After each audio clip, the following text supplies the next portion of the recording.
insider John Rothstein is here from CBS Sports to talk about the college basketball draft. So come on in. Excited tonight. Why? Because we've got John Rothstein. John, CBS Sports, here to talk about the NBA draft.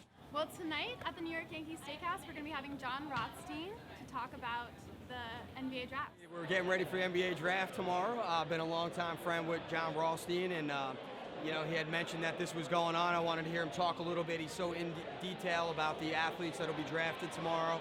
Having John here tonight is a huge catch for NYY Steak.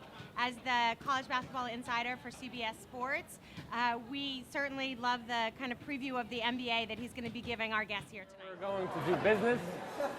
Again, I'm John Rothstein from CBS Sports, and I am here with you tonight to break down the 2015 NBA draft. We are going to do this in different increments.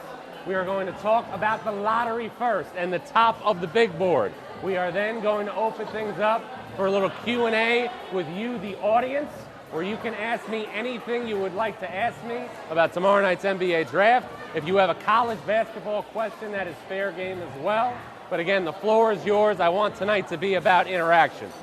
Now, the top of the draft is pretty concrete.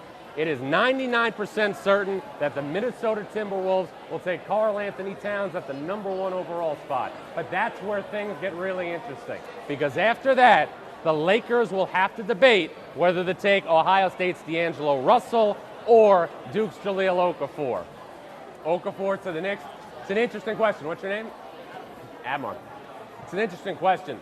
You know, I was told last week that the Lakers were dazzled by D'Angelo Russell in a private workout. Now, if the Lakers were to select D'Angelo Russell second overall, that would mean that the Sixers would likely either take Duke's Jahlil Okafor or Latvia's Kristaps Porzingis. The interesting thing about the Sixers, when you look at the way they've drafted the past couple years, they have been a team that is drafted on the best potential asset rather than the need. If you look at their roster, they have Nerlens Noel under contract. They took Joel Embiid last year, even though he's never played a game. It is more likely, if you were looking at a regular general manager, that somebody would look at their roster and they wouldn't take a player like Jahlil Okafor. If there's one thing for Knicks fans